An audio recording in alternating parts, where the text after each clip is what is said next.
पंतप्रधान नरेंद्र मोदी आजपासून झारखंड, गुजरात, ओडिशा दौऱ्यावर. विविध कामांचं करणार उद्घाटन.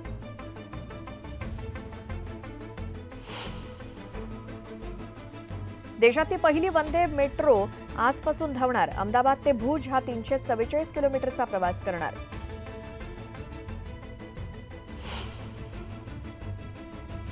पैठणमधील जायकवाडी धरण यंदा पूर्णपणे भरलं. धरणाचे 12 दरवाजे उघडले असून काही प्रमाणात नदी पात्रात पाणी सोडलं.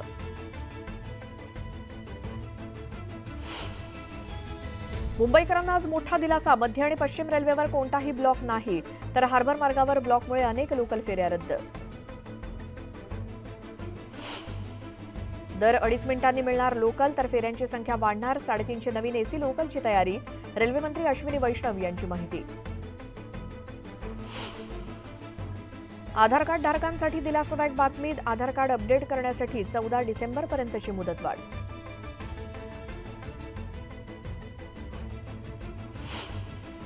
अलिबागच्या ऐतिहासिक खांद्रे किल्ल्याच्या संवर्धनाचा मार्ग मोकळा. 7,92,00,000 रुपयांचा निधी मंजूर. पीक पाहणी नोंदणीसाठी 23 सप्टेंबरपर्यंत मुदत. आतापर्यंत केवळ 46% पाहणी पूर्ण. समाजवादी पक्ष विधानसभेत लढवणार 12 जागा. प्रदेशाध्यक्ष अबू आझमी यांची माहिती.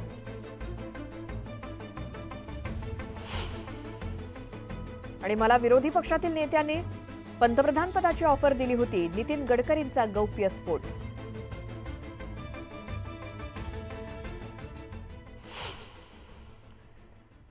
नमस्कार, मी श्वेता. तुम्ही पाहताय न्यूज 18 लोकमत. बुलेटिनमध्ये तुमचं स्वागत. 25 मिनिटं 50 बातम्या बघणार आहोत. मात्र त्याआधी एक मोठी बातमी पुण्यातून. पिंपरी चिंचवडमध्ये पहाटे 4 वाजता गुंडांच्या एका टोळक्यानं शहरातील सांगवी परिसरातल्या मयूरनगरीमध्ये अनेक वाहनांची तोडफोड केली. या तोडफोडीमध्ये जवळपास 15 ते 20 वाहनांचं नुकसान झालंय. पोलिसांकडून अधिक तपास सुरू आहे.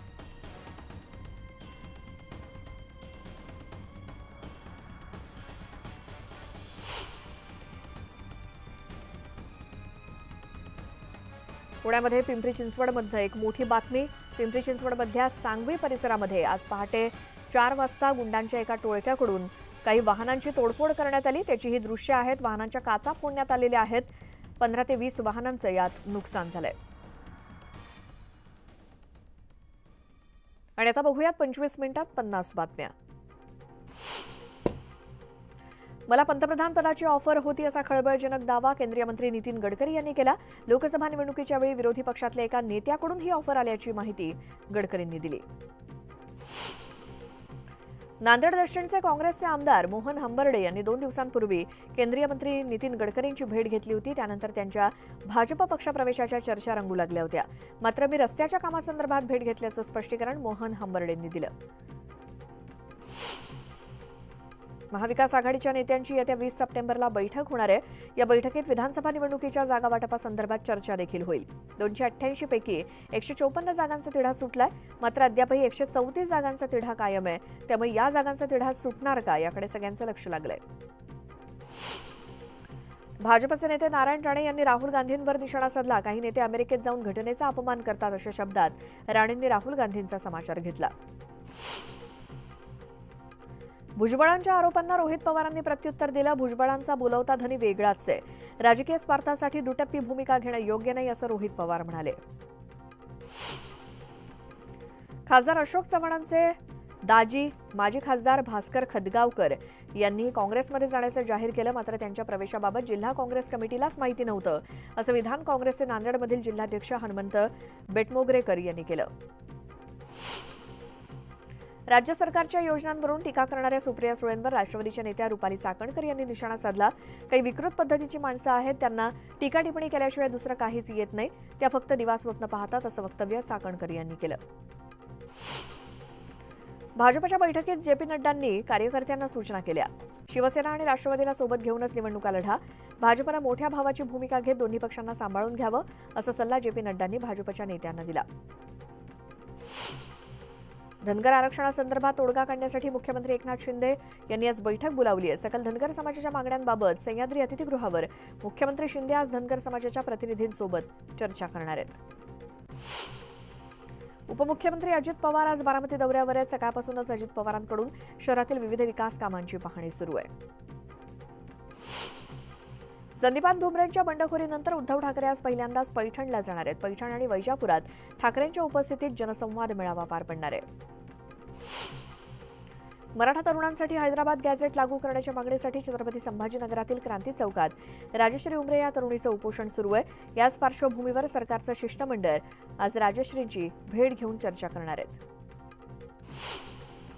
सोलापुरात बार्शीचे अपक्ष आमदार राजेंद्र राऊतांच्या बेमुदत आंदोलनाला पालकमंत्री चंद्रकांत पाटलांनी भेट घेतली आणि विशेष अधिवेशन घेण्याचा निर्णय राज्यपालांकडे आहे.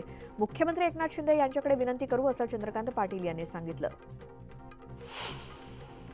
धुळ्यातील शिंदखेड्यात दसवेल फाट्याजवळ एका पिकअप व्हॅन आणि इको कारचा भीषण अपघात झाला. या अपघातात 5 जणांचा मृत्यू झाला तर 4 जण गंभीर जखमी झालेत. मृतांमध्ये 3 महिलांचा समावेश आहे.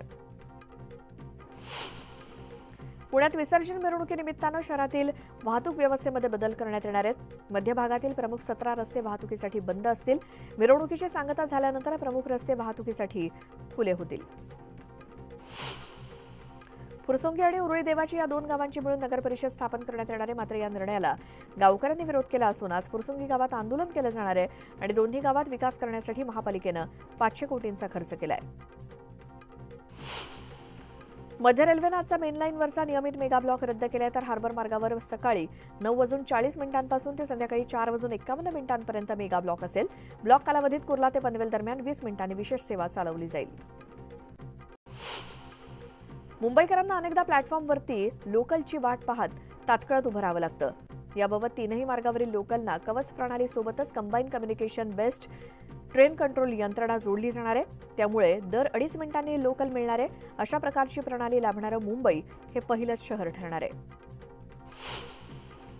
मुख्यमंत्री योजना दूत या योजनेच्या माध्यमातून राज्यातील 50,000 तरुणांना राज्य सरकारसोबतच काम करण्याची संधी मिळणार आहे.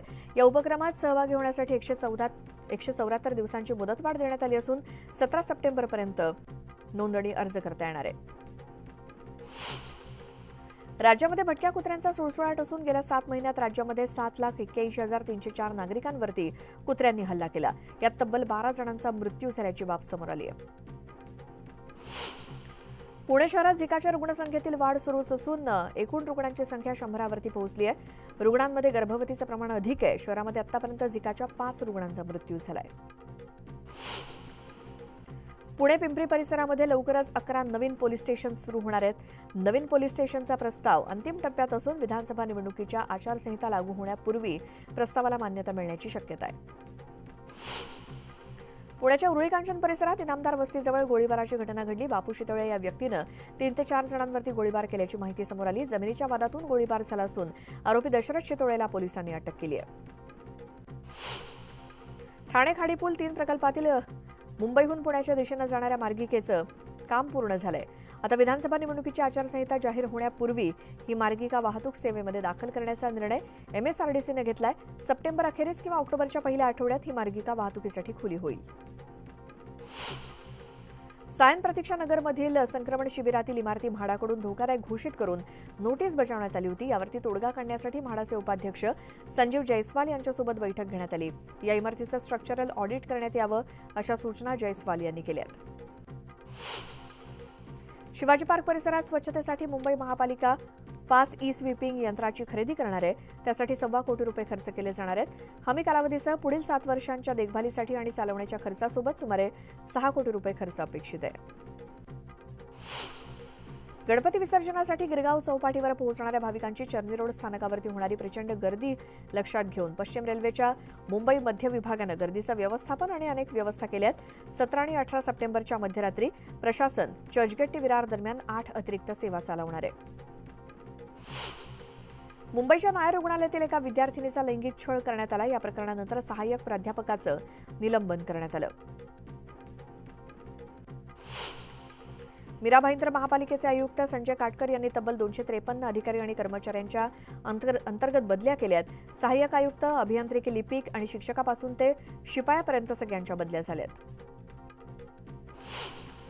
मीरा भाईंदरमध्ये डेंग्यू आणि मलेरियानं हातपाय पसरायला सुरुवात केली. गेल्या महिनाभरात बाधित रुग्णसंख्येत 4 पटांहून अधिकची वाढ झाली आहे. त्यामुळे पालिकेकडून नागरिकांना काळजी घेण्याचं आवाहन करण्यात आलं आहे. नाशकात गणेश विसर्जनाची पर्यावरण स्नेही तयारी करण्यात आली आहे. नाशिक रोड विभागात फिरत्या तलावाची सुविधा आहे. 29 ठिकाणी नैसर्गिक विसर्जन स्थळ असून 56 ठिकाणी कृत्रिम तलाव बांधण्यात आलेत. पुणे महापालिकेच्या जागेवरील गुलटेकडी येथील इंदिरानगर येथील मीनाताई ठाकरे वसाहत या झोपडपट्टीचे एसआरए अंतर्गत त्याच जागेवरती पुनर्वसन केले जाणार आहे. इथे झोपडपट्टीत राहणाऱ्या नागरिकांसाठी मोठ्या इमारती उभ्या राहतील. सोमवारी म्हणजेच उद्या मुस्लिम बांधवांचा ईद ए मिलाद सण असून या निमित्तानं शहरातील भद्रकाली आणि नाशिक रोड या परिसरात जुलूस मिरवणूक काढण्यात येते.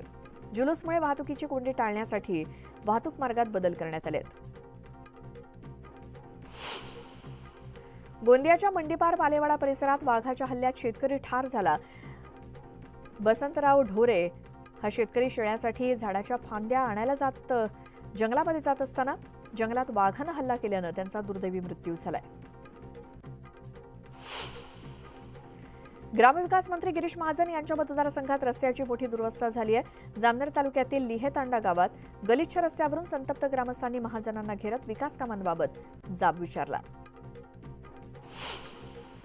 मालेगावात महानगरपालिकेच्या सफाई कामगारांनी गोंधळ घातला. सफाई ठेकेदारांना कामावरून काढल्यानं कामगारांनी संताप व्यक्त केला.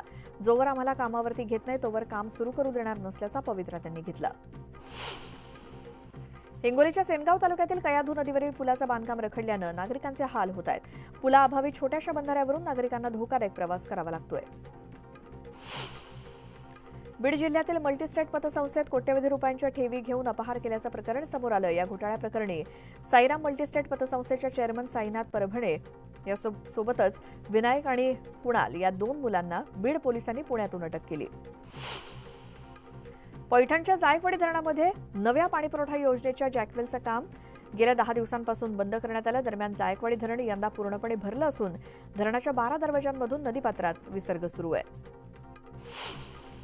खडकवासला धरणातून सोडण्यात येणाऱ्या पाण्याचा विसर्ग पूर्णपणे बंद करण्यात आलाय. धरणात 100% पाणीसाठा असल्यामुळे नागरिकांना दिलासा मिळालाय. पीएम किसान योजनेचा 18वा हप्ता दिवाळीपूर्वी मिळण्याची शक्यता आहे. या पार्श्वभूमीवर विविध कारणांमुळे पैसे न मिळालेल्या जिल्ह्यातील 8400 शेतकऱ्यांना ई-केवायसी आणि बदललेला मोबाईल नंबर पोर्टलवरती नोंदवण्याची संधी उपलब्ध करून देण्यात आली आहे. जळगावच्या पारोळा तालुक्यातील सारंग माध्यमिक विद्यालयाच्या तब्बल 113 विद्यार्थ्यांना विषबाधा झाली. 100 विद्यार्थी उपचारानंतर बरे झाले तर 10 विद्यार्थ्यांवरती पारोळ्यात आणि 3 विद्यार्थ्यांवर धुळ्यामध्ये उपचार सुरू आहेत. चाळीसगाव तालुक्यातील गणेशपूर पिंपरी येथे एका 13 वर्षीय मुलावर बिबट्यानं हल्ला केला असून या मुलाचा मृत्यू झाला. परिसरात खळबळ माजली आहे. बिबट्याचा बंदोबस्त करण्याची मागणी नागरिक करतायत. हिंगोलीच्या वसमत तालुक्यात पूर्णा सहकारी साखर कारखान्याच्या वार्षिक साधारण सभेत चांगलाच गदारोळ झाला. निवडणुकांआधीच गुरु शिष्यामध्ये राजकीय वातावरण तापलंय. सांगलीतील कृष्णा नदी प्रदूषणास कारणीभूत ठरल्याबद्दल प्रदूषण नियंत्रण मंडळाकडून महापालिकेला दररोज 1 लाख रुपयांचा दंड होत असून तशी नोटीस मंडळाकडून महापालिकेला बजावण्यात आली. आतापर्यंत नदी प्रदूषणाबद्दल महापालिकेला करण्यात आलेला दंड 33 कोटींवरती पोहोचलाय. कोल्हापुरातल्या एका गणेश मंडळाला मिरवणूक काढणं चांगलंच महागात पडलं. अश्लील डान्स करणाऱ्या डान्स ग्रुपला कोल्हापूर पोलिसांनी दणका दिला. करवीर पोलीस ठाण्यात तब्बल 16 जणांवरती गुन्हे दाखल झालेत. केंद्र शासनानं कांदा निर्यात मूल्य रद्द केल्यामुळे कांद्याच्या भावात वाढ होऊन त्याचा शेतकऱ्यांना फायदा होईल. ज्यानुसार जेवढा जास्त कांदा निर्यात होईल तेवढा जास्त भाव शेतकऱ्यांना मिळेल असं मत मंत्री छगन भुजबळ यांनी व्यक्त केलं. केंद्र सरकारनं कांद्याच्या निर्यातीवरील किमान निर्यात मूल्य मर्यादा हटवली आहे. सरकारच्या या निर्णयाचा शेतकऱ्यांना नक्कीच फायदा होणार असला तरी देशांतर्गत बाजारात कांद्याचे भाव वाढण्याची शक्यता आहे. सध्या घाऊक बाजारात कांद्याचे प्रति क्विंटल दर 400 ते 500 रुपयांनी वधारलेत.